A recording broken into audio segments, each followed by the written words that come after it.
स्वागत है आप सभी का ग्लोबल आईटीआई यूट्यूब चैनल पर। आज की जो क्लास है employability skill ITI first year सभी ट्रेड के बच्चों के लिए। आज की जो क्लास नंबर है 9। इसके पहले हमने 1 to 8 क्लासेज आपको दे दी हैं और ये जो 8 क्लासेज हैं इसमें नंबर ऑफ क्वेश्चंस ज्यादा हैं, यानी 8 क्लासेज ये नहीं है। आप कह लीजिए अगर हम ब्रेक करके चलते तो कम से कम 15-20 क्लासेज है ना, क्योंकि नंबर ऑफ क्वेश्चन ज्यादा लेकर चल रहे हैं। आज का जो टॉपिक है हमारा मॉड्यूल वाइज देखा जाए तो एंटरप्रेन्योरशिप। इंटरप्रेन्योरशिप को हिंदी में हम लोग उद्यमिता कहते हैं। क्या कहते हैं? उद्यमिता। ठीक है, इसके बारे में हम लोग डिस्कस करेंगे, प्लस इसके जो क्वेश्चन है सॉल्व करेंगे। नंबर ऑफ क्वेश्चन इसमें टोटल 70 हैं, तो हमने इसको ब्रेक किया है 35 किया है, क्योंकि एक साथ 70 करना थोड़ा सा स्ट्रेसफुल हो जाता है आपके लिए और मेरे लिए, दोनों लोगों के लिए। ठीक है, तो उतना बेहतर आउटपुट नहीं हो पाता है। इस वेबसाइट को जरूर विजिट कीजिएगा। यहाँ क्लासेज वाइज क्लास 1 क्लास 2 इस तरह से पीडीएफ अपलोड हो रहा है। आईटीआई इसको ओपन करेंगे globaliti.org तो आईटीआई कोर्स का ऑप्शन होगा, वहां पर आपको एम्प्लॉयबिलिटी फर्स्ट ईयर का भी ऑप्शन मिलेगा, जिसमें आप कर सकते हैं पीडीएफ को डाउनलोड। और क्लासेज हैं जैसे क्लास 1 है, 2 है, 3 है, 4 है, क्लास 9 आ गई ना, तो उसी प्रकार से वहां पर पीडीएफ भी है क्लास 1 का, 2 का, 3 का, और ऑर्गेनाइज तरीके से है। न्यू मॉड्यूल जो है आपका न्यू लेटेस्ट क्वेश्चन बैंक जो है उसके अकॉर्डिंग पहला मॉड्यूल ये है, दूसरा, तीसरा, चौथा, 5वां, 6, 7, 8 हम लोगों ने कर लिया है और आज कर रहे हैं 9 नंबर। ठीक है, और इसका एक पार्ट और आएगा, उसके बाद career development, customer and getting apprenticeship, मतलब फिनिशिंग लाइन के करीब हम लोग पहुंच रहे हैं। ठीक है, तो आज हम लोग ये वाला मॉड्यूल कर रहे हैं एंटरप्रेन्योरशिप वाला। चलिए, क्वेश्चन करने से पहले एक दो चीजें हैं जो मैं शुरू में बता दूं। खास करके मैं वीडियोज में ऐसा करता हूं कि जो टॉपिक है एक ही टॉपिक से बार बार रिपीट होकर क्वेश्चन आते हैं, तो क्यों ना उस टॉपिक को हम 2-3 मिनट यहाँ पर स्टडी कर लें, जिससे हमें बार बार क्वेश्चन ना तो मुझे आपको समझाना पड़ेगा, ना ही आपको समझना पड़ेगा। खटाखट आप आंसर करते जाओगे अगर मैं टॉपिक पहले बता दूं तो 2-3-4 मिनट या 5 मिनट अधिकतम लग सकता है। समझ लेते हैं। सबसे पहले तो आपको समझना होगा कि उद्यमी कौन होता है, एंटरप्रेन्योर कौन होता है। ठीक है, एंटरप्रेन्योर कौन होता है? तो देखिए हिंदी में लिखा हुआ है कि एक उद्यमी ऐसे व्यक्ति के रूप में परिभाषित किया जा सकता है जो एक नया व्यवसाय या बिजनेस स्टार्ट करता है या उसकी स्थापना करता है और उसे चलाता है। ठीक है, जैसे कुछ सफल लोगों की बात किया जाए, प्रसिद्ध लोगों की बात किया जाए, जैसे जुकरबर्ग जो फेसबुक के फाउंडर हैं या फेसबुक के फिलहाल सीईओ हैं। बिल गेट्स की बात की जाए, जिनके नाम से आप सभी लोग परिचित ही हैं। एलन मस्क की बात किया जाए। ठीक है, तो ये लोग कौन से लोग हैं? इनको उद्यमी बोला जाएगा, एंटरप्रेन्योर बोला जाएगा। ऐसे लोग जो बिजनेस को स्थापित करते हैं, उसको स्टार्ट करते हैं और 2, 4, 10, 20, 50 लोगों को नौकरियां भी देते हैं समय के साथ और अपने बिजनेस की कैपेसिटी के हिसाब से। हो सकता है आपका छोटा बिजनेस हो तो 4 लोगों को नौकरी दे रहे हैं, और ऐसे बड़ा आपका फेसबुक और टेस्ला जैसे बिजनेस आपके हों, और जैसे इन्होंने ट्विटर खरीद लिया तो लाखों लोगों को नौकरी दे रहे हैं। ठीक है, तो उद्यमी ऐसे व्यक्ति को कहते हैं। ठीक है, उद्यमी ऐसे व्यक्ति को कहते हैं, और जो कार्य वो करते हैं उसको एंटरप्रेन्योरशिप बोला जाता है या उद्यमिता बोला जाता है। उद्यमी कौन हो गया? जो ये सब कुछ कर रहा है। ठीक है, एक टॉपिक आपका क्लियर हो गया। चलिए, अब एक और आएगा, स्वरोजगार, सेल्फ एम्प्लॉयमेंट। ये दोनों टॉपिक ऐसा है कि एक दूसरे में काफी कंफ्यूज करता है। कई जगहों पर उद्यमी को सेल्फ एम्प्लॉयड भी कहा जाता है, सेल्फ एम्प्लॉयमेंट भी कहा जाता है। कहीं के दोनों एक दूसरे से टकराते हैं, एक जैसे ही हैं, लेकिन एक छोटा सा डिफरेंस है। स्वरोजगार में जो व्यक्ति होता है वो सारा काम स्वयं करता है, उसके पास कोई टीम नहीं होती है, ना ही वो किसी को नौकरी पर रखता है। वो अपना स्वयं का मालिक है अपने व्यवसाय बिजनेस का, और वही कार्यकर्ता भी है, वही मालिक भी है, मतलब खुद ही सारा कुछ करता है। अकेले में एक व्यक्ति है, वही सब कुछ करता है, वो स्वरोजगार के अंतर्गत आता है। ठीक है, जैसे आपने दुकान खोल रखा है एसी रिपेयरिंग की, और आप एसी की मरम्मत करते हैं अकेले खुद ही, और आपकी ही दुकान है, आप ही मरम्मत भी करते हैं, यानी आप ही मैकेनिक, आप ही मालिक, तो आप स्वरोजगार कर रहे हैं, सेल्फ एम्प्लॉयड बोलते हैं। ठीक है, तो ये लिखा हुआ है, एक नियोक्ता के बजाय, मतलब कहीं नौकरी करने की बजाय फ्रीलांसर या व्यवसाय के मालिक के रूप में स्वयं के लिए काम करना ही कौन कहलाता है? स्वरोजगार कहलाता है। और उद्यमी कौन होता है? एंटरप्रेन्योर। यहां पर देखिए उसी चीज को यहां पे लिखा है, ऐसा व्यक्ति जो किसी व्यवसाय या व्यवसायों, एक से ज्यादा बिजनेस या बिजनेस, ढेर सारे बिजनेसों को व्यवस्थित करना, उनको मैनेज करता है, उनको चलाता है, और ऐसा करने के लिए ज्यादा रिस्क भी उठाता है, ज्यादा रिस्क उठाता है, ज्यादा पैसे लगाता है, रिस्क लेता है, तो उसको हम एंटरप्रेन्योर और उद्यमी कहते हैं। ठीक है, दोनों में डाउट क्लियर हो गया, एंटरप्रेन्योर और स्वरोजगार में। ठीक है, स्वरोजगार में अकेले हम ही हम हैं, और जब हम एज अ एंटरप्रेन्योर काम करते हैं तो हमारे अंडर दो चार लोग, हम दो चार लोगों को नौकरी पर रख सकते हैं या हजारों लोग, जैसा हमारा बिजनेस उस हिसाब से। ठीक है, स्वयं भी काम करते हैं प्लस लोगों से काम भी करते हैं। ठीक है, मैनेज करते हैं, ज्यादा रिस्क लेते हैं, बड़ा पैसा लगाते हैं। ठीक है, वो चीज है। अब जैसे आप मैकेनिक हैं, आप कहीं काम करने जाते हैं, 500 रुपए में आप काम करके घर आ जाते हैं, आपके पास प्लायर है, दो चार मल्टीमीटर वगैरह है, दो चार इंस्ट्रूमेंट है, आपने बहुत पैसा नहीं लगाया है, ना ही कुछ डूबने का रिस्क है। ठीक है, लेकिन बिजनेस में आप कितना छोटा भी बिजनेस करोगे तो 2-3-4 लाख रुपए लगा दोगे, और नहीं चला तो 2-4 लाख डूब सकता है। तो एग्जैक्टली यही बात हो रही है। क्वेश्चन बहुत जल्द करने वाले हैं, इतना आप समझ लोगे तो क्वेश्चन के लिए आपको मेहनत नहीं करना है ना, इसलिए मैं थोड़ी सी मेहनत कर रहा हूं, नहीं तो एबीसीडी तो करा ही दूंगा आपको। ठीक है, नेक्स्ट है मार्केट स्कैनिंग। ये भी टॉपिक आपका आएगा आगे, तो मैं अभी समझा दे रहा हूं मार्केट स्कैनिंग क्या होता है।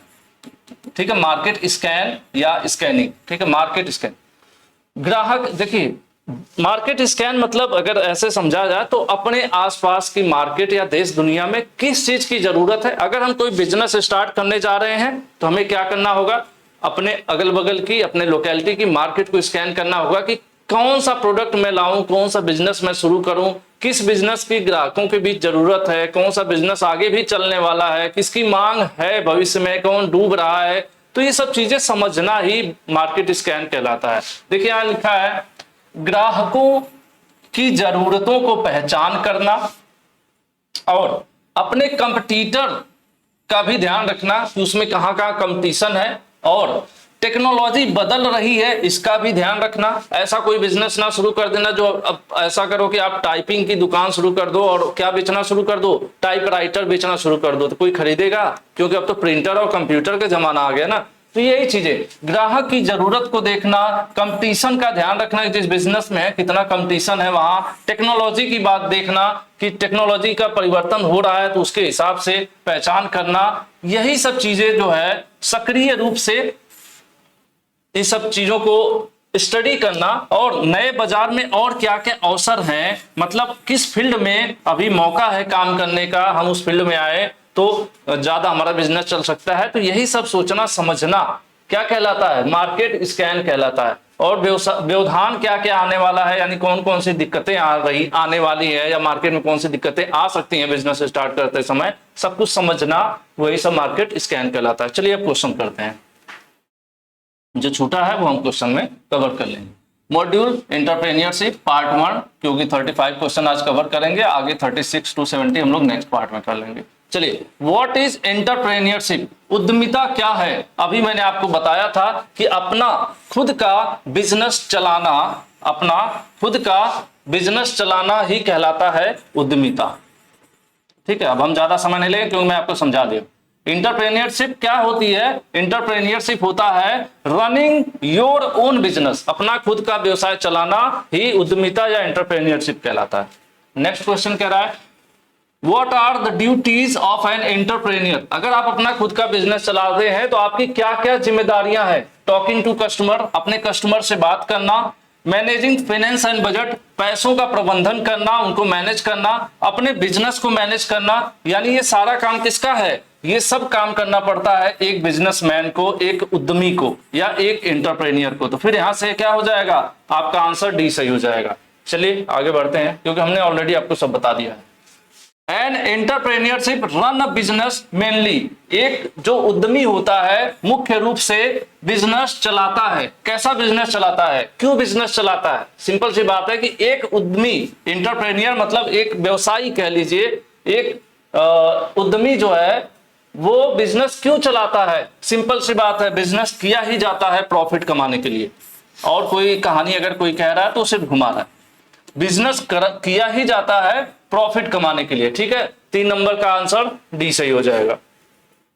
नेक्स्ट है Pratibha wants to start a biryani hotel, Pratibha जो है बिरयानी होटल शुरू करना चाहती है। What will she need to first, कह रही है कि इनको सबसे पहले क्या करने की जरूरत है। बिरयानी होटल चलाना चाहती है तो सबसे पहला काम क्या करें, क्या ये बोर्ड वगैरह छपवा लें होटल का, या सामान खरीद लें बनाने के लिए, या फिर किचन के लिए गैस सिलेंडर वगैरह खरीद लें? नहीं, सबसे पहले इनको अपने बिजनेस का प्लान बनाना होगा। बिजनेस प्लान क्या होता है? बिजनेस प्लान में हम लोग ये तय करते हैं कि हम बिजनेस शुरू करने वाले हैं, उसमें कितना खर्च आने वाला है, कितनी कमाई होने वाली है, कहां कंपटीशन है, कहां उसको ओपन करेंगे, कौन से ग्राहक है जो हमारे पास आएंगे, क्या रेट रखेंगे जिससे हम कमा भी सकें और लॉस भी ना हो। ये सब बिजनेस प्लानिंग कहलाती है। ठीक है, तो सबसे पहला कदम किसी भी, ये ध्यान रखिएगा, आगे भी इससे क्वेश्चन आएगा, किसी भी बिजनेस को स्टार्ट करने के लिए सबसे पहला कदम होता है कि हम बिजनेस की प्लानिंग कर ले, बकायदे उसको एक कॉपी पेन पर सारी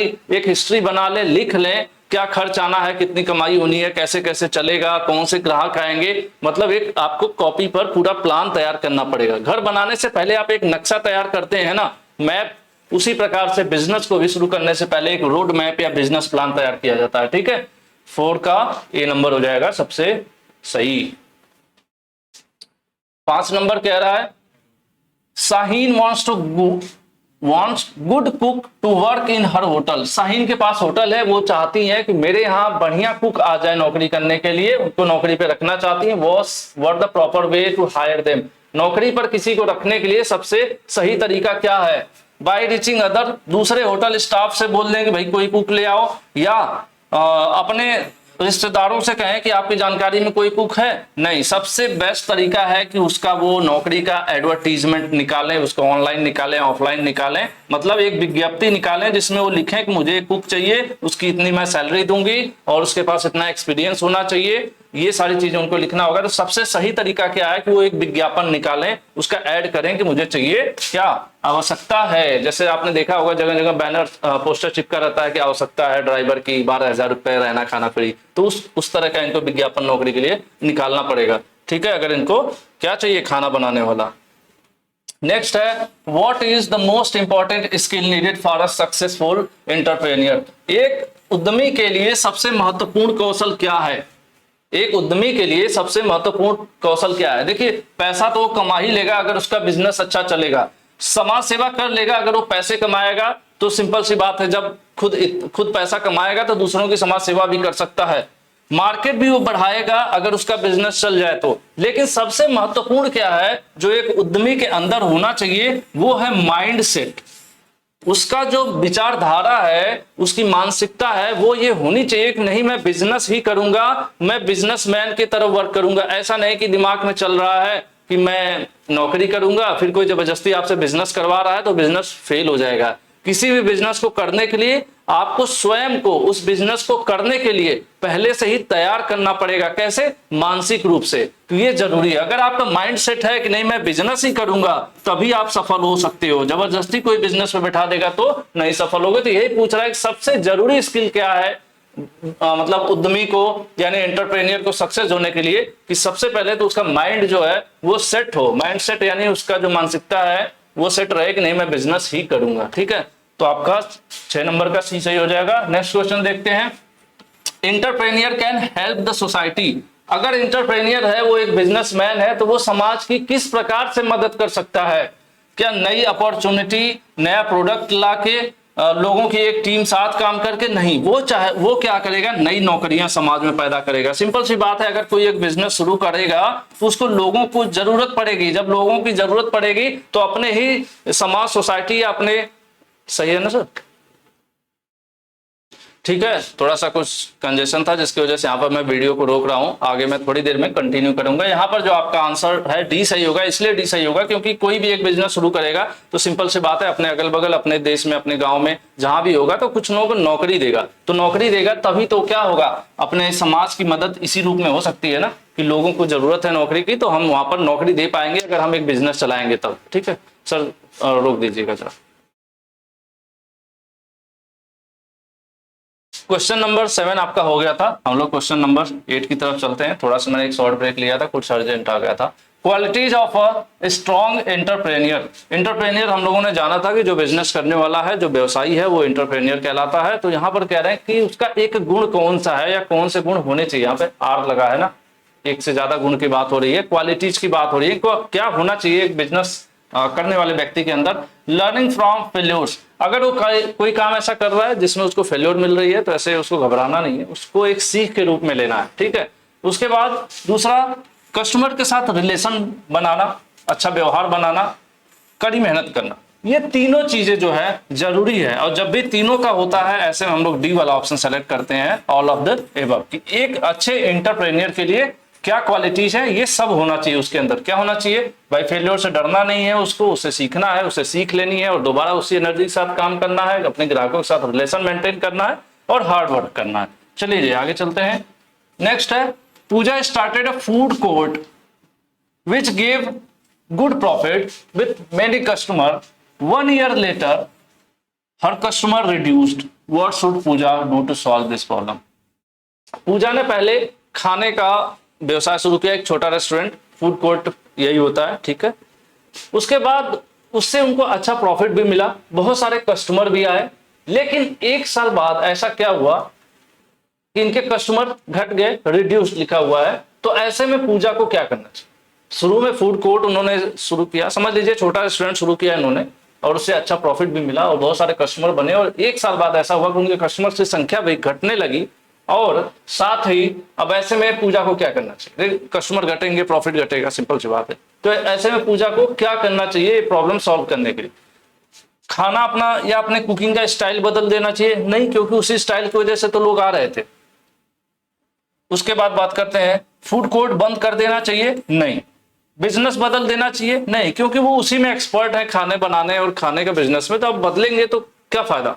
इनको क्या करना चाहिए? फीडबैक लेना चाहिए अपने कस्टमर से, अपने कस्टमर से बात करना चाहिए और कस्टमर से फीडबैक लेना चाहिए कि उन्हें क्या अच्छा लग रहा है, क्या बुरा लग रहा है। तब क्या होगा? जो अच्छा लग रहा है वो तो ठीक ही ठीक है, जो बुरा लग रहा है उस बुराइयों को उन्हें दूर करना है, उससे क्या होगा? उनका बिजनेस दोबारा से ट्रैक पर आ जाएगा। यानी फीडबैक लेना जरूरी है। इसीलिए आपने देखा होगा लगभग हर वीडियो में मैं आपसे पूछता हूं कि क्लासेस कैसी लगी, आप कमेंट करके जरूर बताइएगा। आज फिर मैं कह रहा हूं रियल में, तो इससे मुझे पता चलता है कि आप पसंद कर रहे हैं नहीं पसंद कर रहे। अगर जो कमेंट्स हैं वो कम होने लगे, अच्छा वाला, और बुरे वाले कमेंट्स ज्यादा होने लगे, तो फिर मुझे क्या करना होगा? अपना ट्रैक चेंज करना होगा, मुझे सोचना पड़ेगा क्या कमियां हैं, फिर आप ही से मैं पूछूंगा कि क्या कमियां हैं, है ना, जिसको मुझे सुधारना चाहिए। तो एग्जैक्टली यही बात यहाँ पर हो रही है। Raju wants to start textile shop, ये टेक्सटाइल की दुकान खोलना चाहते हैं। Which of following step, first step, पहला कदम क्या होना चाहिए? ये एक बिजनेस स्टार्ट करना चाहते हैं, टेक्सटाइल कपड़ों की बात हो रही है यहाँ पर, दुकान खोलना चाहते हैं, तो इन्हें सबसे पहला कदम क्या सबसे पहले किराए पर रूम लेना चाहिए, या नए कपड़े खरीद लेने चाहिए, नए नए कपड़े दुकान के लिए, या फिर पहले स्टाफ रख लेना चाहिए? ये सब काम हम बाद में कर लेंगे। सबसे पहले याद होगा, कुछ देर पहले मैंने एक क्वेश्चन कराया था, उसमें बोला था कोई भी बिजनेस शुरू करने से पहले उस बिजनेस की प्लानिंग करना जरूरी है। तो सबसे पहला काम क्या होता है? अब ये ध्यान रखिएगा, दोबारा से भी ऐसा कोई क्वेश्चन आए तो आपका आंसर बिना सोचे होना चाहिए कि कोई भी बिजनेस स्टार्ट करने के लिए सबसे पहला आवश्यक काम क्या है? बिजनेस की प्लानिंग करना, ठीक है। आंसर आपका सी सही हो जाएगा। नेक्स्ट हम लोग देख लेते हैं, व्हाट इज सेल्फ एम्प्लॉयमेंट। एकदम शुरू में आपको मैंने 2 चीजें बताई थी, सेल्फ एम्प्लॉयमेंट और एंटरप्रेन्योर में अंतर बताया था मैंने आपको। देखिए अभी क्वेश्चन आ गया, इसीलिए मैं शुरू में बता दिया था। कह रहे हैं बिजनेस पर्सन को सेल्फ एम्प्लॉयड कहा जाएगा, या फिर सेल्फ फूड आइटम्स, खाना बेचने वाले को, या एंटरप्रेन्योर तो अलग ही है ना, वो व्यवसायी है, ऐसा उद्यमी है जो क्या करता है, अपने तो काम करता ही है, 4 लोगों को और नौकरियां देता है। सेल्फ एम्प्लॉयड क्या होता है? Freelancing, running a business rather than working for an employer. ये किसी के लिए काम नहीं करता, ये स्वयं के लिए काम करता है। ये क्या करता है? स्वयं के लिए काम करता है, फ्रीलांस, ठीक है। फ्रीलांस मतलब स्वतंत्र है ये। इसको आप फोन करेंगे, जैसे अगर मार्केट में आपको पता है कि यार वो इलेक्ट्रीशियन है, तो आप फोन कर दोगे, आपके यहाँ घर पे काम कर जाएंगे, आपसे 1000 रुपए लेके जाएंगे, दूसरा कोई फोन करेगा, उनके यहाँ जाके काम करेंगे। तो किसी कंपनी के लिए काम नहीं करते हैं, वो स्वयं के लिए काम करते हैं, ठीक है। वो अपने ही स्वयं के मालिक हैं और अकेले ही काम करते हैं, किसी को सैलरी नहीं देते हैं, स्वयं करते हैं, स्वयं खाते हैं, स्वयं पैसा लेते हैं, ठीक है। तो ऐसे व्यक्ति को सेल्फ एम्प्लॉयड कहते हैं, स्वरोजगार।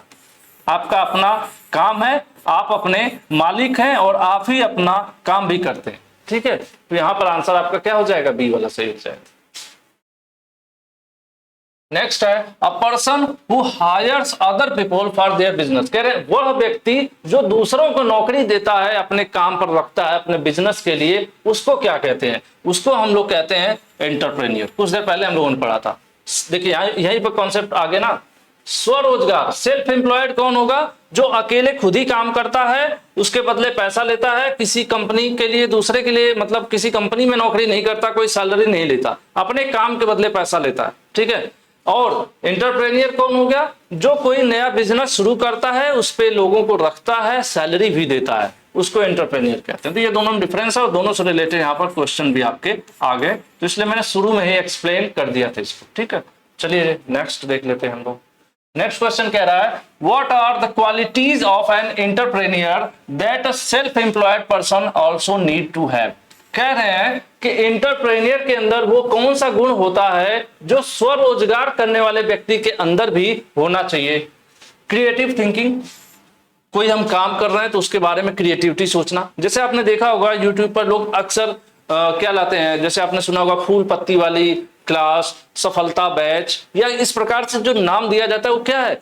उसमें भी वही चीज पढ़ाई जाती है, लेकिन प्रेजेंटेशन थोड़ा सा क्रिएटिव होता है, रचनात्मक होता है। ठीक है, तो ये तो करना चाहिए। समस्या को सुलझाना दोनों के लिए जरूरी है, एंटरप्रेन्योर के लिए भी और जो सेल्फ एम्प्लॉयड है उसके लिए भी।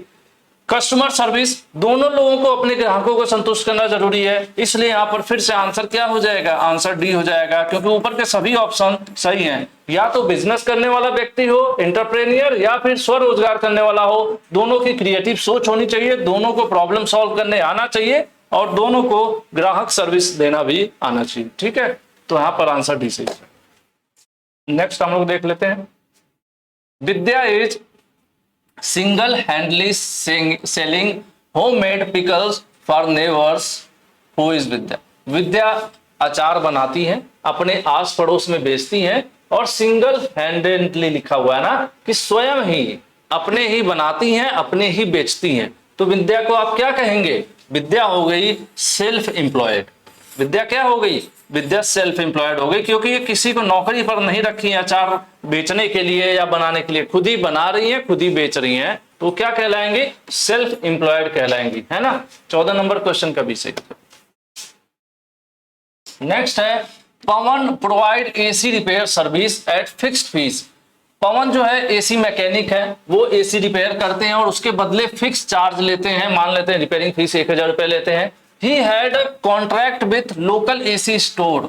ठीक है, जो लोकल में एसी स्टोर है मार्केट में, जहां पर एसी बिकती है, वहां पर उन्होंने अपना एक कॉन्ट्रैक्ट टाई अप कर रखा है। जब भी स्टोर पर कोई व्यक्ति आता है तो स्टोर क्या करता है? Refer him to customer who need repair AC. जो भी कस्टमर ऐसे हों जिनको एसी सही करवाना होता है, स्टोर क्या करता है? पवन का नंबर दे देता है।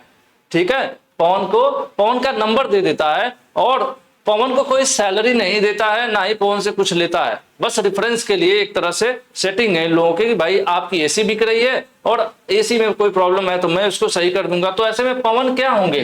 पवन होंगे यहाँ पर फिर से क्या? सेल्फ एम्प्लॉयड, क्योंकि इनको, पवन को ना तो कोई सैलरी मिल रही है, ये बस रिपेयरिंग करेंगे, उसके बदले पैसा लेंगे। ठीक है, इनके लिए कोई काम नहीं करता, स्वयं ही पवन काम करते हैं ना। तो ये पवन फिर से यहाँ पर क्या हो जाएंगे? पवन हो जाएंगे हमारे सेल्फ एम्प्लॉयड। ठीक है, इनको ना तो कोई सैलरी मिलती है, ना ही किसी और के लिए काम करते हैं, स्वयं काम करते हैं। इनको कोई 1000 रुपए दिया, बोला एसी सही कर दो, उनकी सही कर देंगे, दूसरा बोलेगा दूसरे के लिए सही कर दो। ठीक है, तो यहाँ पर सेल्फ एम्प्लॉयड इसको कहा जाए। 15 का डी। ठीक है, देखिए कॉन्ट्रैक्ट अगर संविदा नौकरी होती, मैं और भी बता दूं, उद्यमी तो हो गया जो बिजनेस शुरू करता है, संविदा नौकरी होती तो उनको सैलरी मिलती फिक्स। ठीक है, सैलरी मिलती है, यहाँ पर सैलरी नहीं मिल रही, ना ही ये कहीं अप्रेंटिस कर रहे हैं कि उसको इंटर्नशिप बोले। कंफ्यूज नहीं होना आपको। नेक्स्ट है how does market scan help a business. अगर आप बिजनेस स्टार्ट करना चाहते हैं तो उसके लिए मार्केट स्कैन आपकी किस प्रकार से मदद करता है। ठीक है, मार्केट स्कैन क्या होता है? शुरू में हमने आपको समझा भी दिया था कि कोई भी बिजनेस शुरू करने से पहले हम लोग चीजों को जाने कि मार्केट में किसकी डिमांड है, कौन कौन से कंपटीशन है, लोगों को, ग्राहकों को किस प्रकार के प्रोडक्ट की जरूरत है, ये सब जानना समझना ही मार्केट स्कैन कहलाता है। ठीक है, तो यहां पर हम लोग देख लेते हैं how does market scan help a business. Market scan किसी व्यवसाय में किस प्रकार से मदद करता है। Give an idea about the customer. अगर आप मार्केट को समझेंगे तो आपको वहां पर किस प्रकार के आपको कस्टमर मिलने वाले हैं उसका आपको आइडिया लगेगा, है ना, कि किस प्रकार के ग्राहकों के लिए आप जो है प्रोडक्ट ला रहे हैं इसका आइडिया लगेगा। Help understand about other similar business, अन्य बिजनेस जो आपकी तरह ही काम करते हैं उनको समझने का मौका मिलेगा, ठीक है।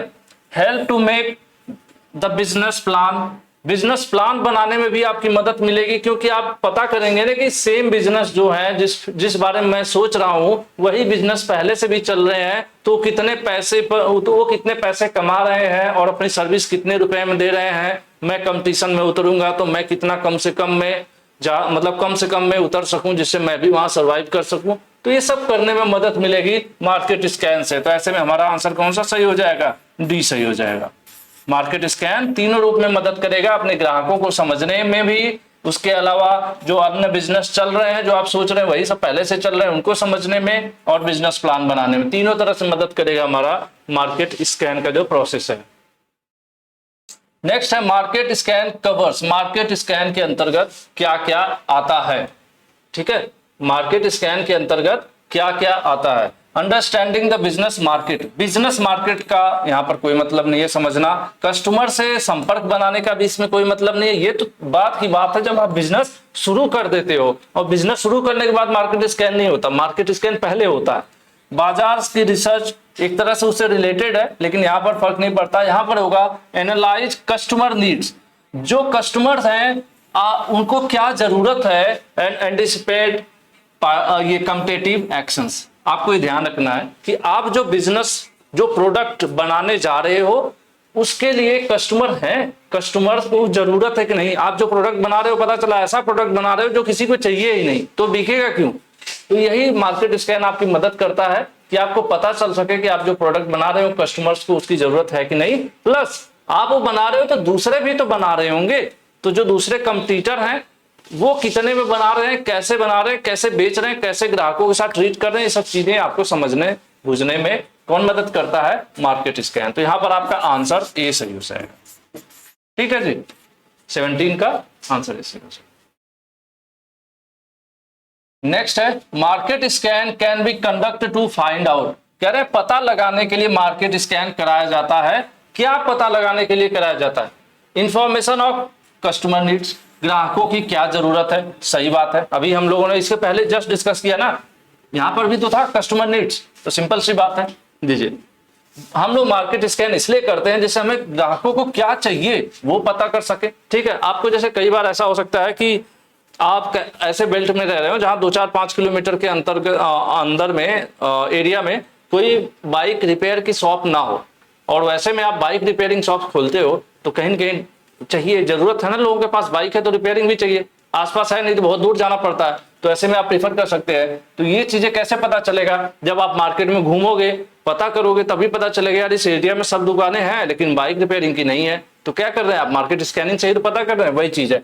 इन्फॉर्मेशन ऑफ न्यू ट्रेंड, किस समय नए जमाने में नया ट्रेंड में कौन सा बिजनेस है ये भी आपको देखना पड़ेगा। जैसे आप रेस्टोरेंट खोलने का सोच रहे हो तो आपको देखना पड़ेगा कि नई जनरेशन जो है वो कौन सा खाना पसंद कर रही है, दाल चावल की उनको बर्गर पिज्जा चाहिए, तो वो भी आपके मेन्यू में होना चाहिए। इन्फॉर्मेशन और कंप्यूटर की पहले से जो बिजनेस उसी फील्ड में, आपने मान लो सोच लिया रेस्टोरेंट, लेकिन आपको ये भी देखना होगा कि पहले कितने रेस्टोरेंट उस एरिया में, पता चला कि 5 किलोमीटर का दायरा है उसमें पहले से ही 20 रेस्टोरेंट चल रहे हैं, उसी में आप भी आ जाओगे तो दिक्कत होगी। तो यही चीजें पता चलती है। तो अब ऐसे में जब ये सब कुछ हमें मिलता है तो फिर से आंसर हमारा क्या सही हो जाएगा? आंसर डी सही हो जाएगा, ठीक है, 18 का। नेक्स्ट क्वेश्चन है, Geeta want to start a tailoring shop, कपड़े की दुकान जो है, कपड़े सिलने वाली दुकान ये शुरू करना चाहती है। Her trainer ask her to do a market scan, जो उनका ट्रेनर है उन्होंने बोला, उनके जो टीचर होंगे उन्होंने बोला कि मार्केट स्कैन कर लो। मतलब ये ITI कर ली होंगी गीता फैशन डिजाइनिंग से, और इनका दिमाग में है कि मैं अपना बुटीक ओपन करती हूँ, मैं अपना टेलरिंग शॉप शुरू करती हूँ। तो फिर बोला गया इनको भाई शुरू करने से पहले एक बार मार्केट को स्कैन कर लो, ठीक है। तो अब गीता चल दी है मार्केट स्कैन करने। तो इनको मार्केट स्कैन करते समय लिखा हुआ Geeta should do the market scan in, market scan करना है किस प्रकार से, यहां पर देख लेते हैं किस एरिया में करना है। क्या इनको ब्यूटी पार्लर वाला मार्केट देखना है? नहीं। क्या इनको पैकेजिंग वाला देखना है, बेकरी वाला देखना है? नहीं, क्योंकि इनको तो टेलरिंग करना है ना। तो जब टेलरिंग वाली मार्केट को समझना होगा ना कि इस फील्ड में कितने लोग उस एरिया में है, कैसा बिजनेस है, लोगों का, अन्य लोगों का बिजनेस चल रहा है कि नहीं चल रहा है, कठिनाइयां क्या है, फायदा क्या है, किसके बारे में, कपड़े के बारे में ना। देखिए टेलरिंग एंड टेक्सटाइल इंडस्ट्री, तो वो किस बारे में स्कैन करेंगी, उनको घूमकर मार्केट में पता करना पड़ेगा। वो इंटरनेट पर भी पता कर सकती हैं, एरिया वाइज आजकल सब कुछ है, तो इंटरनेट से, फिजिकली मार्केट में घूम के, कई तरीके हैं। तो क्या पता करना पड़ेगा कि पहले से टेलरिंग और टेक्सटाइल इंडस्ट्री जो है उसके बारे में उनको पता करना पड़ेगा। क्यों? क्योंकि वो जो बिजनेस करना चाह रही है वो भी तो टेलरिंग का करना चाह रही है। तो मार्केट कौन सी वाली स्कैन करेंगे? जिसमें बिजनेस करना है, इसलिए यहां पर टेलरिंग आपका सही हो जाएगा, आंसर सी। नेक्स्ट है, Lakshmi plan to start a beauty parlor. What kind of information she should not collect in the market scan? देखिए अब क्या है, लक्ष्मी है, लक्ष्मी ने प्लान बना लिया मैं ब्यूटी पार्लर ओपन करूंगी। अब ये चल रही है मार्केट स्कैन करने, ठीक है। मार्केट स्कैन करते समय इनको ध्यान रखना होगा कि कौन सी जानकारी इकट्ठा करें, ये तो ठीक है, लेकिन इस वक्त पूछ रहा है कि कौन सी जानकारी इनको इकट्ठा नहीं करना चाहिए। ध्यान रखिएगा, क्या खोलने जा रही है? Beauty parlour. तो ब्यूटी पार्लर में ऐसी कौन सी जानकारी है जिसको इकट्ठा करने की जरूरत नहीं है? ऑप्शन पढ़ लेते हैं।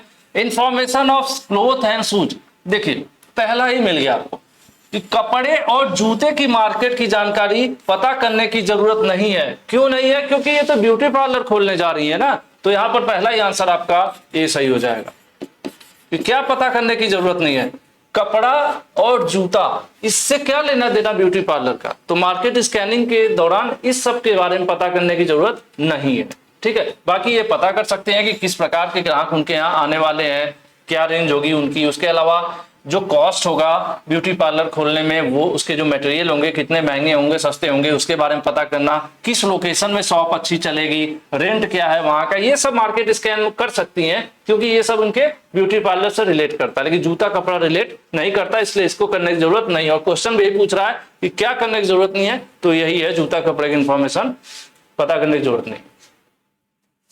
21 कह रहा है customer need can be understand through, customer की आवश्यकता को पता लगाया जा सकता है कैसे?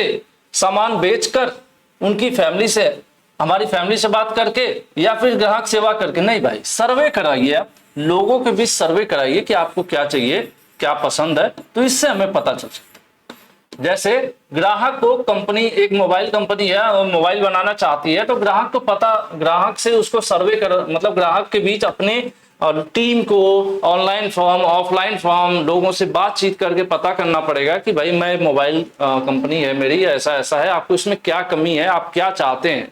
जनरली आप देखे होंगे रेस्टोरेंट में या फिर आप अन्य जगहों पर कुछ करने जाते हैं, तो वहां पर आपसे फीडबैक फॉर्म भरवाया जाता है कि कुछ कमी है तो बताइए, उसको हम दूर करें। तो ये कैसे होगा? कस्टमर से सर्वे करके, उनसे क्वेश्चंस पूछ के, ठीक है, तभी आप उनकी जरूरत पता कर पाएंगे। ग्राहक से पूछेंगे तभी तो अपनी जरूरत बताएगा, दूसरा क्या बताए कोई, ठीक है। An entrepreneur need to maintain good with his customer, कह रहे हैं कि जो उद्यमी है उसको अपने ग्राहकों के साथ व्यवहार बनाए रखना होता है। क्या? मैंने बता दिया आपको, अच्छा व्यवहार बनाए होना है। यहाँ पर देख लेते हैं, तो व्यवहार क्या होगा? कम्युनिकेशन नहीं, रिलेशन की बात होगी यहाँ पर, ठीक है। अब यहाँ पर देखिए कंफ्यूज कर दिया आपको, अपने क्या करना होगा? अपने ग्राहकों के साथ रिलेशन अच्छा मेंटेन करना होगा, ठीक है। हालांकि बिहेवियर भी अच्छा रखना ही है, लेकिन रिलेशन यहाँ पर ज्यादा सुटेबल रहेगा, ठीक है। यहाँ पर देखा जाए तो ग्राहकों के साथ कम्युनिकेशन भी अच्छा रखना है, बिहेवियर भी अच्छा रखना है, लेकिन पर्टिकुलर देखेंगे तो यार रिलेशन ज्यादा बेहतर होगा, क्योंकि इसके पहले भी एक क्वेश्चन आया था, उसमें रिलेशन से रिलेटेड ही सवाल था कि कस्टमर का रिलेशन है ना। तो इसलिए हम यहाँ पर इसको कंसीडर करते हुए चल रहे हैं। हालांकि बहुत ज्यादा लॉजिक इसके पीछे नहीं है, फिर भी इसको हम लोग कंसीडर करके चल रहे हैं। क्या होना चाहिए? Entrepreneur need to maintain a good relationship, ठीक है। सेंटेंस के साथ भी यही सेट बैठ रहा है, रिलेशनशिप, कि अच्छा रिश्ता हमें अपने ग्राहक के साथ बना के रखना है। कैसे मेंटेन होगा? उसके साथ अच्छा व्यवहार करेंगे, कम रेट पर सामान देंगे, है ना, यही सब करेंगे तभी मेंटेन होगा। कस्टमर लाइक अ प्रोडक्ट और सर्विस बिकॉज ऑफ, कह रहे हैं कस्टमर आपकी कोई सेवा या प्रोडक्ट को पसंद करता है, क्यों? उसकी अच्छी क्वालिटी होने की वजह से, कम कीमत होने की वजह से, और आपने जो सर्विस या प्रोडक्ट दिया है उस दौरान कैसा फील हुआ, ये तीनों चीजें मायने रखती हैं। आपने ध्यान रख, अभी यहाँ मैं बता दूं, थोड़ा बहुत कंफ्यूज हो रहेंगे, प्रोडक्ट और सर्विस में क्या डिफरेंस है। अगर आप किसी रेस्टोरेंट में खाना खाने गए, आपने दाल मखनी, शाही पनीर, रोटी, पुलाव ऑर्डर कर दिया, ठीक है, बैठो अभी मिल नहीं रहा है, बस ऑर्डर किया, तो ऑर्डर कर दिया आपने, तो वो सब जो सामान आपको उसके बदले आपने पैसा दिया, और वो जो सामान मिला आपको, उसको आप खा सकते हो, छू सकते हो, महसूस कर सकते हो, और पेट भर भी सकते हो ना। तो जो सामान है वो एक प्रोडक्ट है, क्योंकि वो बनाया गया है किसी चीज से। और सर्विस क्या है, वहां आपने ऑर्डर दिया, 5 मिनट के अंदर आपको वो सामान मिल गई, वहां पर वेटर होंगे जो आपको पानी दे रहे होंगे, आपका खाना आपके प्लेट में सर्व कर रहे होंगे, आपसे पूछ रहे होंगे सर कोई और जरूरत, कोई दिक्कत, कुछ कम ज्यादा, तो वो सर्विस कहलाती है। ठीक है, सर्विस होती है बट वो दिखती नहीं, अलग से महसूस नहीं। सर्विस को आप छू नहीं सकते कि ये सर्विस मैं छू लिया, प्रोडक्ट को आप छू सकते हो, सर्विस को आप महसूस कर सकते हो कि यार मेरे साथ अच्छा व्यवहार हुआ, वो क्या है, एक सर्विस है। तो एग्जैक्टली यहाँ पर यही बात हो रहा है कि कोई भी कस्टमर आपके प्रोडक्ट को या सर्विस को तभी पसंद करेगा, उसकी कीमत कम हो, अच्छी चीज हो वो, ठीक है, और उसको अच्छा महसूस भी हो। ठीक है, तो यहां पर आंसर आपका डी सही हो जाएगा, क्योंकि तीनों सही हो ऊपर का। 23 हो गया, चलिए आगे बढ़ते हैं। 24 कह रहा है, Shilpa wants to start a soap making company, साबुन बनाने वाली कंपनी खोलना चाहती है। What kind of questions should she not ask to her customer. अब देखिए, ये भी सर्वे कर रहे हैं, साबुन बनाने की कंपनी खोलना चाहती हैं, और खोलने से पहले इनको मार्केट स्कैन और कस्टमर सर्वे करना पड़ेगा, लोगों से जानना पूछना पड़ेगा। लेकिन ऐसा क्या है जो इनको पूछने की जरूरत नहीं है, नॉट आस्क लिखा है, पूछने की जरूरत नहीं है। चलिए, साबुन, ध्यान रखिएगा, साबुन। अब ये दूसरों से पूछ रही है आप किस प्रकार का साबुन इस्तेमाल करते हैं, तो भाई साबुन का बिजनेस करने जा रही है, पूछ रहे हैं तो ठीक है।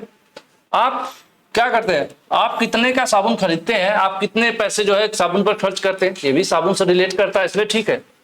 डू यू यूज सोप, क्या आप साबुन इस्तेमाल करते हैं, ये भी साबुन से रिलेटेड कंपनी है, तो आप पूछ सकते हैं सर्वे में। लेकिन आप किसी से पूछो कि आप चाट खाना पसंद करते हैं, तो उसका साबुन कंपनी से क्या लेना देना। तो यही पूछ रहा है कि उनको क्या पूछने की जरूरत नहीं है, तो इनको अपने कस्टमर से ये पूछने की जरूरत नहीं है कि भैया आप चाट खाते हो, मैं साबुन कंपनी खोलने वाली हूं। नहीं पूछने की जरूरत है, ये पूछ भी रहा, क्या पूछने की जरूरत है, उनको ये पूछने की जरूरत नहीं है कि आप चाट खाती हैं, गोलगप्पे खाते हैं। ठीक है, तो वहां पर ऐसे आंसर हो जाएगा। तो देखो, लग रहा है कुछ लोग चले गए चाट खाने। Rupa wants to start new business, Rupa जो है नया बिजनेस स्टार्ट करना चाहती है। She is not sure with product, अब ये कंफ्यूज है कि कौन सा प्रोडक्ट या कौन सा बिजनेस शुरू करो। ठीक है, choose a start her business, product को लेकर कंफ्यूज है कि वो चाट बेचे, कपड़ा बेचे, ब्यूटी क्रीम बेचे, कंफ्यूज है। What will her basic research to finalize our product, इनको बेसिक शुरू में क्या रिसर्च करना चाहिए, ये फाइनल कर पाएंगे, नहीं ये प्रोडक्ट है, इसी पर मैं बिजनेस करूंगी। ठीक है, चलिए हम यहाँ पर देख लेते हैं। लो, ये क्या है, loan from bank, buying product from other, search how to advertise product, ये सब का कोई मतलब नहीं है जहां तक मैं समझ पाया हूं। इनको क्या करना होगा, इनको पूजा को यही नहीं पता है कि मैं नया बिजनेस शुरू करूं, किस चीज का शुरू करूं। तो अब ऐसे में लोन लेने से तो पता चलेगा नहीं, दूसरों का प्रोडक्ट खरीदेंगे तो उससे भी क्या पता चलेगा, या एडवर्टीजमेंट किस चीज का करेंगे जब इनके पास कोई प्रोडक्ट ही अभी नहीं है। तब देखिए, research on product and services that customer are currently using, इनको इंटरनेट पर मार्केट में घूमना होगा, रिसर्च करना होगा, जानना होगा कि कौन से प्रोडक्ट आजकल कस्टमर इस्तेमाल कर रहे हैं, जिनकी बहुत जरूरत है, डिमांड है, वो कौन से प्रोडक्ट हैं। तो जब एक लिस्ट बना लेंगे 10-20 प्रोडक्ट का, तो उसी में से कोई एक प्रोडक्ट का ये शुरू कर सकती हैं। ठीक है, पता करना पड़ेगा। जैसे कुछ चीजें हैं, एक आम चीज आज के टाइम पर मोबाइल फोन सबको चाहिए होगा, है ना, तो और हर बच्चे को कॉपी पेन चाहिए पढ़ाई करने के लिए, बैग चाहिए, कपड़े चाहिए, कुछ कॉमन चीजें हैं। जैसे अगर कोई ऐसे ही प्रोडक्ट, कोई जैसे दाल चावल चीनी वाला फॉर्च्यून वाली दुकान है, वो सबको इस्तेमाल करना है, वो खाना है, सबको खाना है, तो यही सब उनको एक लिस्ट बनानी पड़ेगी कि जो डिमांड में है, कस्टमर जिसका इस्तेमाल कर रहे हैं, उसमें से फिर एक फाइनल कर सकते हैं कि वो कौन सा वाला प्रोडक्ट लेके नया बिजनेस स्टार्ट करें। ठीक है, तो ये है लास्ट वाला आपका ऑप्शन डी वाला सही है। नेक्स्ट है product and service that are two thing, दो चीजें हैं दैट कैन बी सोल्ड, जिनको बेचा जा सकता है। आप प्रोडक्ट भी बेच सकते हैं, सर्विस भी बेच सकते हैं, ये दो अलग चीजें हैं।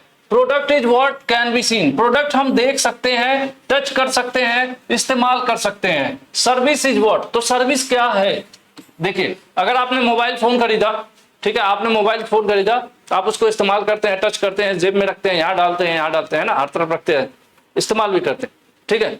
लेकिन अगर आपका मोबाइल खराब हो गया, मोबाइल का आपने 10,000 रुपए दिया, लेके आगे इस्तेमाल कर रहे हैं, उसको आप टच किए, देखे, इस्तेमाल किए, अब खराब हो गया, सर्विस सेंटर पर गए, 500 रुपए दिए बनाने का, 500 रुपए दे दिए, उसे बना दिया गया, फिर आपको दे दिया गया, उस 500 रुपए के बदले आपको कुछ मिला, प्रोडक्ट कोई मिला? कुछ नहीं, वही मोबाइल है, वही छुएंगे, कुछ नया छूने को नहीं मिला ना।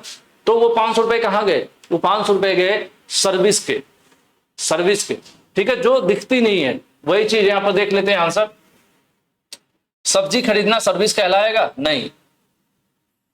महसूस करना, अनुभव करना, गूगल पेमेंट करना, डू नॉट एंजॉय? नहीं। आपका जो 26 का आंसर होगा वो सही होगा बी, कि हम महसूस तो करते हैं। महसूस कैसे करेंगे? हम महसूस कर सकते हैं, उसको एंजॉय कर सकते हैं, लेकिन उसको छू नहीं सकते। सर्विस को कैसे एंजॉय कैसे कर सकते हैं? ये वाली बात आ गई ना, एंजॉय करने के इन द सेंस कि अगर आप किसी रेस्टोरेंट से खाना ऑर्डर कर रहे हैं, लेकिन आपसे सर्विस के नाम पर रेस्टोरेंट क्या कर रहा है? खाना आपके घर पहुंचा रहा है, आपसे अच्छे से बात कर रहा है, आप सभी लोगों के आप परोस भी दिया टेबल पे, अगर वहीं पर बैठे हुए तब भी, और उसके बदले सर्विस दे रहा है, पैसा नहीं ले रहा है, फिर भी आपको अच्छा महसूस हो रहा है। क्यों? क्योंकि आप बॉस बने हुए हैं, आपके थाली में खाना जा रहा है, आपके लिए कोई पानी ला रहा है, आपका बर्तन उठा के ले जा रहा है, तो वो सर्विस महसूस कर सकते हैं ना। वही चीज है, यहाँ पर महसूस कर सकते हैं, उसको एंजॉय कर सकते हैं, ठीक है, लेकिन छू नहीं सकते क्योंकि वो है ही नहीं। तो यहाँ पर आंसर बी सही हो जाएगा। प्रोडक्ट और सर्विस में यही डिफरेंस है। जैसे ग्राहक सेवा केंद्र, ग्राहक सेवा केंद्र पर आप क्या करते हैं? पैन कार्ड है, आप पैन कार्ड है ना, पैन कार्ड मान लेते हैं 100 रुपए का है। जनसेवा केंद्र पर आप जाते हैं, आपका फॉर्म भरने वाला आपसे 25 रुपए सर्विस चार्ज के नाम पर लेता है। तो जो 25 रुपए लेता है उसके बदले आपको कुछ देता नहीं है। आपको 100 रुपए वाला पैन कार्ड आपको मिलता है, लेकिन वो 25 रुपए का जो है वो सर्विस है, वो आपका सहयोग किया, आपका काम फॉर्म भरने वाला उसने कर दिया, तो वो सर्विस है, ठीक है। जो आपको कोई प्रोडक्ट ना दे फिर भी आपसे पैसा लिया जा रहा है, वो सर्विस है, ठीक है, वही चीज है। जैसे अगर आपने ऑनलाइन कोर्स खरीदा, वो सर्विस है, और आपने बुक खरीदा, आपके घर आ गई, वो प्रोडक्ट है। 500 रुपए में आपको किताब आई, घर पर आप उसको पकड़ सकते हैं, इसे रगड़ सकते हैं, रख सकते हैं, मोड़ सकते हैं, ठीक है। लेकिन आपने जो ऑनलाइन कोर्स खरीदा हुआ है वो सर्विस है। वो क्या है? वो सर्विस है। उसको आप क्या कर सकते हैं? कुछ नहीं कर सकते, बस देख सकते हैं, महसूस कर सकते हैं, सीख सकते हैं, ठीक है, ये चीज है। Product is an object that can be, product एक वस्तु है जो हो सकती है, जिसको देखा भी जा सकता है, महसूस भी किया जा सकता है। लेकिन अब ये कह रहा है देखा जा सकता है, महसूस किया जा सकता है, इस्तेमाल किया जा सकता है, तो ऐसे में हम सी वाला ऑप्शन सेलेक्ट करेंगे, क्योंकि इसमें सब कुछ मिल जा रहा है एक ही साथ, है ना। अब इसको करते तो फिर ये छूट जाता है, इसको करते तो ये छूट जाता, अब इसमें तीनों आ गए, है ना, तो आंसर सी से होगा। प्रोडक्ट क्या है? जैसे ये डिजिटल बोर्ड क्या है? डिजिटल बोर्ड एक प्रोडक्ट है, ठीक है, डिजिटल बोर्ड एक प्रोडक्ट है। हमारा ग्लोबल ITI का मोबाइल ऐप है, वो जो कंपनी दी है वो भी पैसे लेती है उस ऐप का, लेकिन वो क्या दे रही है? वो सर्विस दे रही है, क्योंकि मेरे पास ये ऐप है नहीं, इधर कहीं है ही नहीं, उसको मैं छू नहीं सकता, है ना, तो वही चीज है यहाँ पर। आंसर सी से। कंपनी ने बोर्ड दिया, पैसा लिया, ये प्रोडक्ट हमें दिया, लेकिन हमारा ऐप मैनेज करती है, वो चला रही है, वो सर्विस दे रहे हैं। 27 का सी सही हो जाएगा, ठीक है। Shravan serves as a delivery agent delivering क्या है? Tomatoes from farmer to company, ठीक है। श्रवण जो है, श्रवण क्या करते हैं? काम करते हैं। वो क्या करते हैं? किसानों से टमाटर लेते हैं और कंपनी को ले जाकर पहुंचाते हैं, और कंपनी उस टमाटर से टोमेटो सॉस बना देती है। अब इसी से पकौड़ी मिल जाती, मजा आता। What is Shravan's job? अब श्रवण कौन सी नौकरी करती है? ठीक है, श्रवण क्या है? डिलीवरी बॉय का काम कर रहे हैं, टमाटर किसानों से ले रहे हैं, कंपनी को टमाटर पहुंचा रहे हैं, कंपनी सॉस बना रही है, ठीक है। तो अब श्रवण क्या कर रहे हैं? श्रवण क्या कर रहे हैं? श्रवण ना तो इनका टमाटर है, ना ही इनका केचप है, ना इनकी कंपनी है, बस सामान यहां से लिए वहां पहुंचा दिए, ठीक है। टमाटर किसान का, केचप कंपनी का, टमाटर किसान का, केचप कंपनी का। श्रवण ने सिर्फ सर्विस दी, सुविधा दी कि किसान को वहां तक जाना नहीं पड़ा, कंपनी को यहां तक आना नहीं पड़ा, ठीक है। तो ये क्या हुआ? श्रवण क्या दिए? सर्विस दिए। तो यहां पर श्रवण कोई विक्रेता नहीं, विक्रेता तो किसान हो गया, बायर क्रेता नहीं है, क्योंकि क्रेता तो हो गया कौन? क्या हो गया?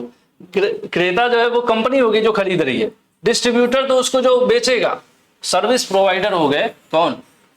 सरवन।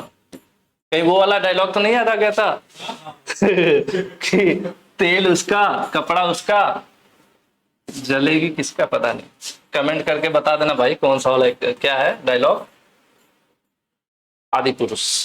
आंसर बी, हालांकि उसको हटा दिया गया, आंसर बी है ना, आंसर बी सही हो जाएगा। चलिए हम कंफ्यूज हो गए, सारा बता के फिर कंफ्यूज हो गए। नेक्स्ट है select the example of service from option. देखिए कह रहे हैं कि इनमें से सर्विस कौन है, इनमें से सर्विस कौन है? मसाला डोसा? नहीं भाई, मसाला डोसा हम छू सकते हैं, तोड़ सकते हैं, मोड़ सकते हैं, छू सकते हैं, ठीक है। तो मसाला डोसा एक प्रोडक्ट है। वाटर बोतल, बोतल भी पीते हैं, उसका पानी भी रहता है, छू सकते हैं, महसूस उसको कर सकते हैं, तो ये भी एक प्रोडक्ट है। चिकन कबाब, भाई मैं नॉनवेज नहीं खाता, ठीक है, तो ये सब प्रोडक्ट है। सर्विस क्या है? Mobile repair. ऑलरेडी मैंने आपको बताया था कुछ देर पहले। अगर आप कोई आपसे 2000 रुपए लेता है, कहता है मैं आपकी मोबाइल रिपेयर करके दे दिया, तो जो रिपेयरिंग का पैसा लेता है, प्रोडक्ट का नहीं हो सकता, वो 500 रुपए का ग्लास लगाया हो, वो तो आपका 500 प्रोडक्ट है। लेकिन वो जो रिपेयरिंग के बदले पैसा लेता है कि वो कसता कुसता है, सही करता है, तो वो चीज कहाँ है? वो दिखती है नहीं ना, वो उसको कहाँ से आप ला पाओगे कि वो रिपेयरिंग, वो रही रिपेयरिंग, नहीं छू सकते ना। तो एग्जैक्टली वही सर्विस है, आंसर बी। नेक्स्ट है select the example of product from the option. अब इसमें से प्रोडक्ट क्या है? प्रोडक्ट क्या है? शर्ट। अरे शर्ट आप खरीदते हैं ना, पहनते हैं, उसको छूते हैं, धोते हैं, तो वो तो प्रोडक्ट है। होम पेंटिंग, जो पेंटिंग करने वाला जो पेंटर होता है, आपसे पर डे का 500 रुपए, हमारे तो 500 पहले लेता था, तो 500 रुपए लेता है और आपका ही पेंट चिपका के चला जाता है, तो वो पेंटिंग के मतलब वो जो काम करता है उसके बदले आपसे पैसा ले, तो क्या किया आपके साथ? सर्विस दिया आपको, ठीक है। जबकि इसमें प्रोडक्ट बताना, तो प्रोडक्ट ये है पार्लर सर्विस।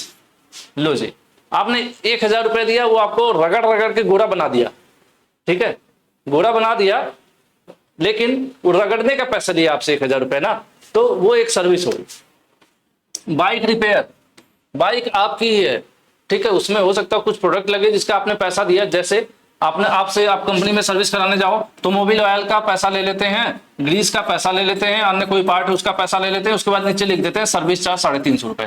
पहले लिखते थे, अब तो मैं बहुत दिन सर्विस नहीं करा, 350 रुपए। तो ये 350 रुपए का आपको कुछ नहीं देते हैं, नहीं देते हैं ना, तो वही सर्विस है यहाँ पर, तो ये भी सर्विस हो गया। तो ये पूछ रहा है इसमें प्रोडक्ट कौन सा है, तो प्रोडक्ट सिर्फ शर्ट ही ऐसी चीज है जिसको हम घर लेके आते हैं, बाकी इस तीनों में से कोई ऐसी चीज नहीं है जिसको हम घर ले आए अपने, है ना।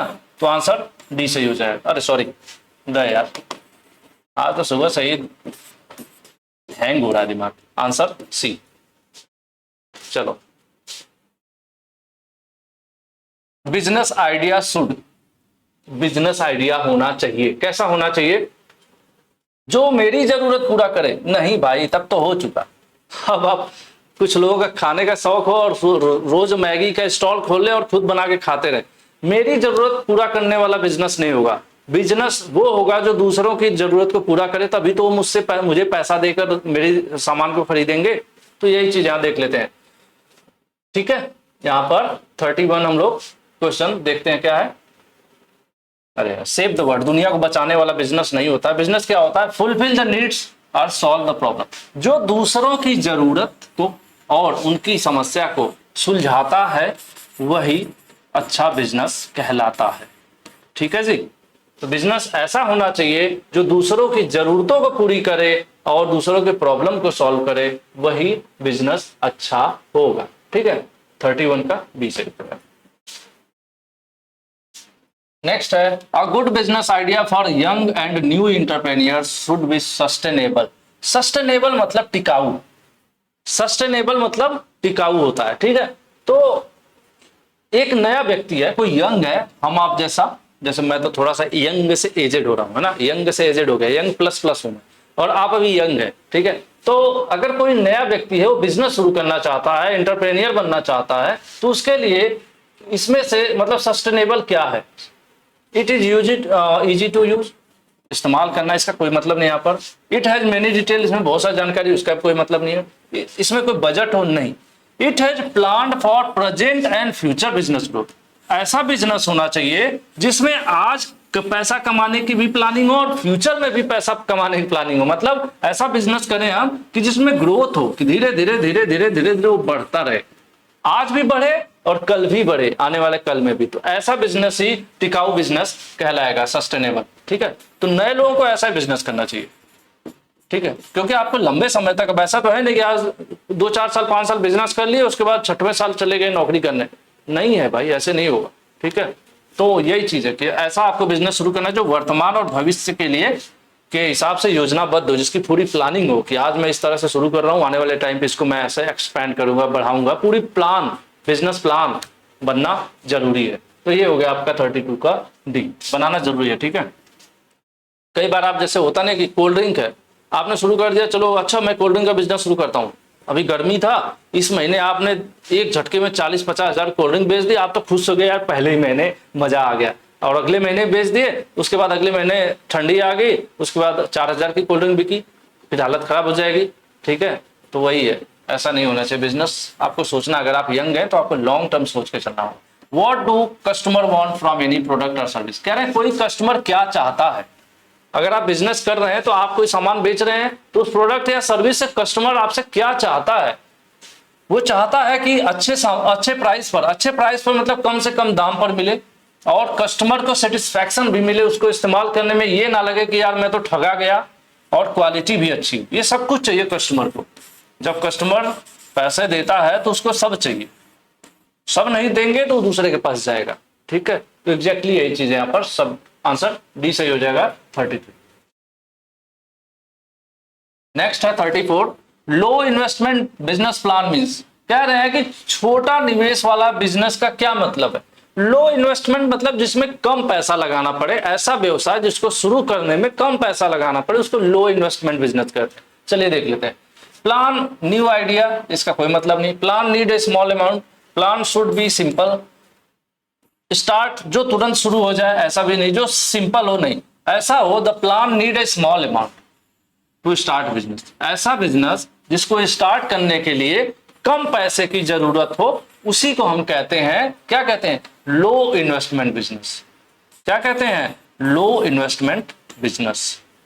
ठीक है जी, चलिए नेक्स्ट है यूनिक सेलिंग प्रपोजिशन, यूएसपी की बात हो रही। देखो दिया, USP of a business plan refers to. USP क्या कहा जाता है, यूएसपी ये होता है कि अगर पहले से कोई मोबाइल फोन है 10,000 में मिल रहा है, और उसमें 48 मेगापिक्सल का कैमरा, 5000 mAh की बैटरी, म्यूजिक फलाना 5G सब मिल रहा हो, और उसी समय आप भी मोबाइल कंपनी शुरू करना चाह रहे हैं, तो आपको कुछ ऐसा यूनिक अपना लाना पड़ेगा कि आप उतने रेट में 48 की जगह 64 मेगापिक्सल दे दो, है ना, और जो अन्य कंपटीटर ना दे पाए, उसी को कहते हैं यूएसपी।